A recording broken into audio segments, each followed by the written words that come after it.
അവധിക്കാലത്തിലൂടെയാണ് നമ്മുടെ മക്കൾ കടന്നുപോയിക്കൊണ്ടിരിക്കുന്നത്. അവധിക്കാലത്തെ ഒരു ടൈം ടേബിളിനെ കുറിച്ച് കഴിഞ്ഞ വീഡിയോയിൽ ഞാൻ സൂചിപ്പിച്ചിരുന്നു. 12 മാസക്കാലത്തോളം അവർ പഠനത്തിൽ വ്യാപൃതരായതുകൊണ്ട് തന്നെ പേരൻസിന് അവരോടൊത്ത് സമയം ചെലവഴിക്കാനോ ക്വാളിറ്റി ടൈം നൽകാനോ ഒന്നും പലപ്പോഴും സമയം കണ്ടെത്താറില്ല.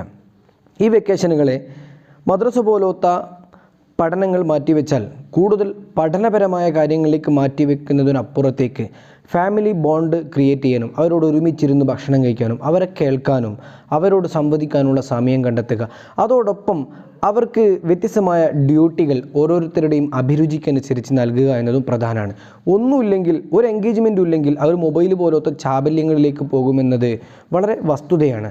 അവർക്ക് കരാട്ടെ, കുങ്ഫു പോലത്തെ, കളരി പോലത്തെ മാർഷൽ ആർട്സുകൾ പഠിപ്പിക്കാം, കരകൗശല വസ്തുക്കൾ നിർമ്മിക്കാനുള്ള വസ്തുവകകൾ വാങ്ങിച്ചു കൊടുക്കാം, പെൺകുട്ടികളെ അടുക്കള ജോലികളിലേക്ക് ഇറക്കാം, ആൺകുട്ടികളെയും പെൺകുട്ടികളെയും ഒക്കെ മണ്ണിലിറക്കി കൃഷിയിൽ പരിചയിപ്പിക്കാം.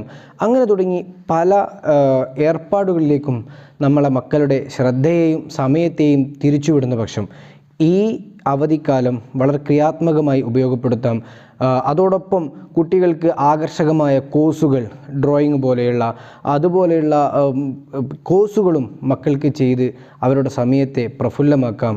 ഈ അവധിക്കാലം സന്തോഷകരമാവട്ടെ.